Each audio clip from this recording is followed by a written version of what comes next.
Okay, so I was reading a little bit of material on Kalachakra from a commentary I received by Serkong Rinpoche in 1980 on the paths and stages of Tantra. And at the end of the entire commentary, he gave some general advice. And so I'm editing it, and I thought I would kind of read it to you over the next few days, because it's very valuable advice. So he said, you should continue to practice the Dharma with great faith and confidence in the practices. You should have a great deal of enthusiastic perseverance. In Shantideva's engaging in the Bodhisattva deeds, he says, there is nothing whatsoever that is not made easier through acquaintance. So I think this is something very important, you know, that he's telling us, that we have to practice with joyous effort. And if we do, it's going to become easier. And there's nothing that doesn't become easier through acquaintance. You know, because sometimes we practice and then we go, oh, I'm not getting anywhere. But you know, how much have we really acquainted ourselves with this new way of thinking or with the practice? You know, so we really need to train the mind and familiarize the mind quite a bit. So he said, you should persevere in your practice of the Dharma. Do not think that after having practiced a month or so, that if you don't get any accomplishments, you just want to leave the practice and forget about it. And there's a lot of people that are like this. You know, they practice or they do a retreat and then they say, oh, you know, still haven't attained enlightenment, haven't realized emptiness, haven't had any out-of-body experiences, and the Buddha hasn't come and talked to me, so forget it. You know, let's go to the pub. Let's go to the cinema. Yeah, so this mind that we have that wants instant gratification, that isn't willing to put the energy in, this is a big hindrance for us. So he's telling us, don't think like that. He says, rather you should practice steadily and with a great deal of joyous effort, and in this way be able to attain awakening. So just do it steadily, gradually, with joyous effort. He's not saying you should practice steadily, dragging yourself because it's such hard work and you don't really want to do it, but somebody else is making you practice the Dharma and you feel obligated and guilty if you don't. That's not what is typed here, okay? So, you know, we should remember this in our daily motivation, that we're practicing with joyous effort, okay? With Dharma things, you can reach an end by practicing like that, but worldly activities have no end. It is like walking around in a circle. You circle round and around continually and never finish. It is like going around and around in a house with no exit. The activities of this life have no end, and they just bring more and more suffering. True, isn't it? You know, we always are going to have a list of activities, of things we have to do.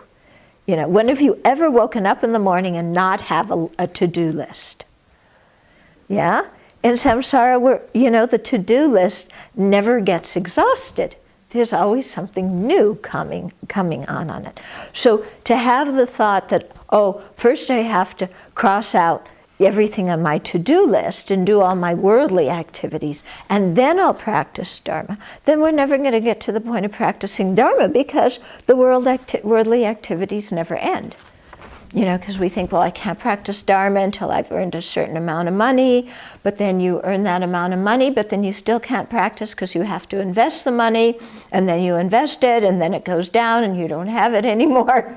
And then, you know, it never ends. It never ends, yeah?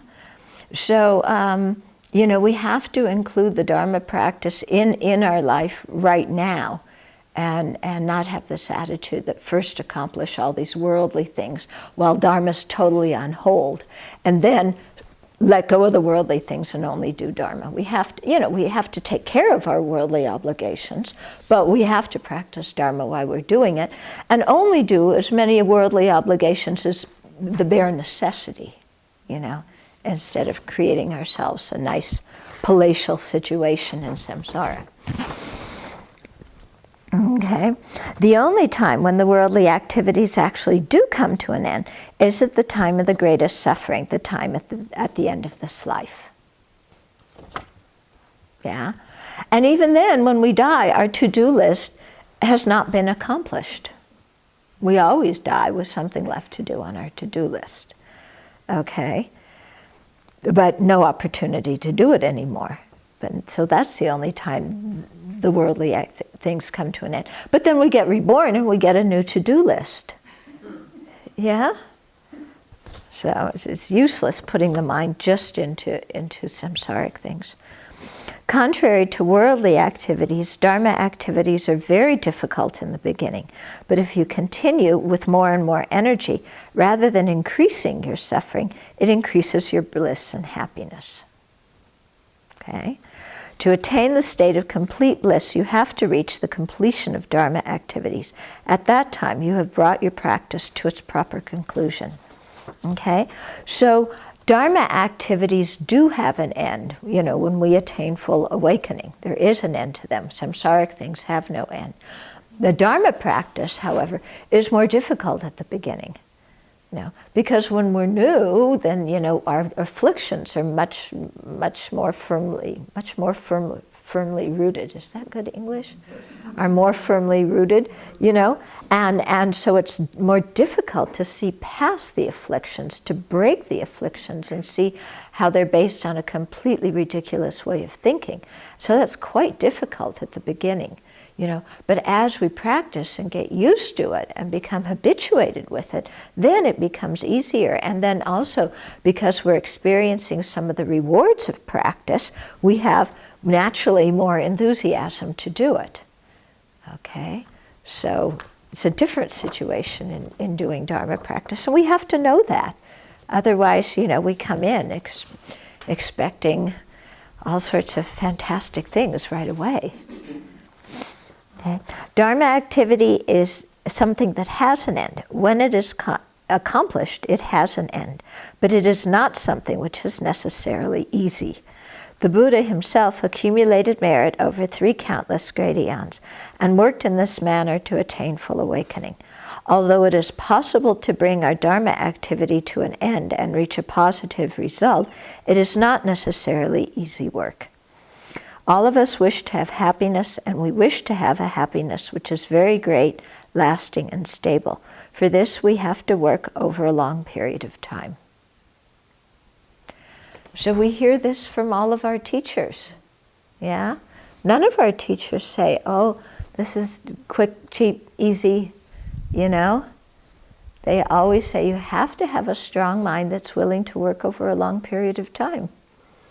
But if you do it, then you can actually bring your practice to fulfillment and, have an end of samsara and an end of the exhaustion. Your Dharma list gets exhausted and doesn't get replenished. Because then when you're enlightened, everything's just, complete fun. You're spontaneously emanating all these bodies to go out and help with sentient beings, and you don't care beans about what they think about you. So then helping them is so much fun, because your mind is really in the right place and you have all the capabilities to be able to do that. And I find that my teachers, they'll teach a text, and then always at the end of the text you get some kind of very practical advice, And if you don't put that practical advice into practice, you may study a lot of text, but your practice doesn't get anywhere.